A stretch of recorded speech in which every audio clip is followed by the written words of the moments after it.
when there's a breakup, it's exceedingly hard, especially if the person is young. Why? Because the relationship represents the whole future. They know there are other people, but it sort of feels like the whole world is shutting down. The brain has to think that the person is gone in time and space. This has become much harder with social media, right? Because people can check up on people, they can hear from people. In the old days, like when I was growing up, you just like took the phone off the hook, or you diverted your attention.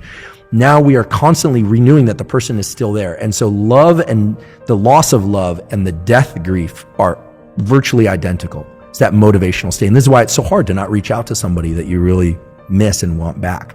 I saw a study last week that had researchers asking participants to rate emotional and physical pain of a breakup. They found that women tend to be more negatively affected by breakups, reporting high levels of both physical and emotional pain. But while breakups hit women the hardest, they tended to recover more fully. Men, on the other hand, rarely fully recovered. I thought that was very interesting. I wasn't too sure what that meant. Yeah, it's interesting. It also rings true with my experience and my observations. This could relate to a number of things, and here I'm painting with a broad brush, right? How comfortable one is feeling their feelings, is male or female, is going to strongly dictate how quickly one moves through grief. This is the same thing as trauma. The more willing someone is to feel the full depth and intensity of the feelings that they associate with that trauma, the more quickly they're going to move through the trauma. Again, I'm lifting from Paul Conti's words, so these aren't mine, but people use a number of strategies. They use distraction.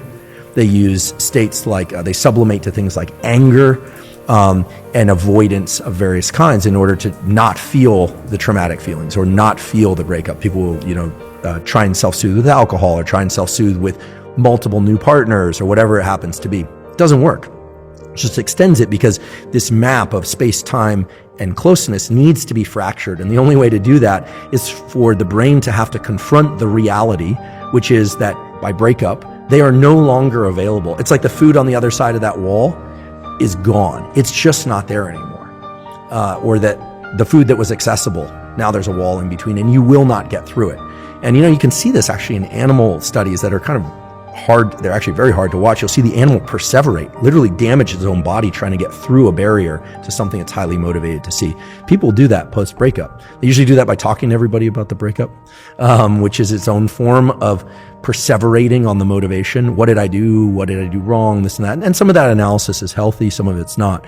Now, why would one group be, let's just say, effective at dealing with breakups? It's probably the ability to really feel the full intensity of how sad it is and be able to confront that. I think from a very early age, there's an ability that, at least I'm sure it transcends to women too, learning to pack down feelings, right?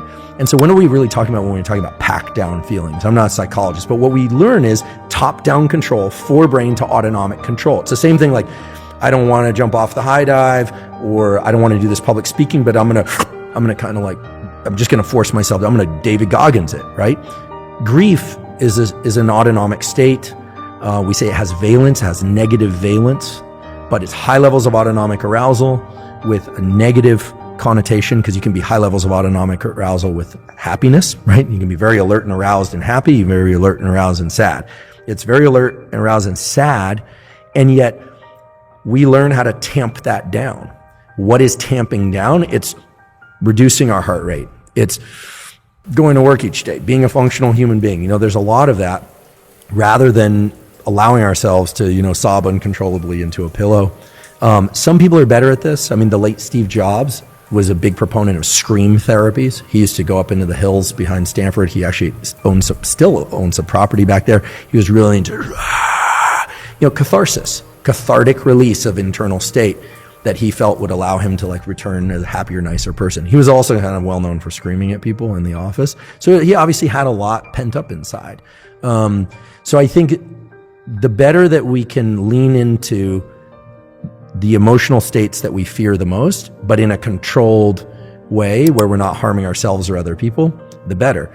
The more that we try and avoid that, and we try and sublimate, or just, and I've done this, so I'm speaking from experience, I would use the anger or the sadness from an experience to just work 10 times longer, 10 times harder. to just get that much more focus. You're taking that autonomic arousal, that narrow aperture and that energy, and you're putting it onto something that moves your life forward. So in some cases that's good because you still need to function. But it can give you here I'll just say, it gave me the illusion that I was working through something because you get all the accoutrements and rewards of hard work.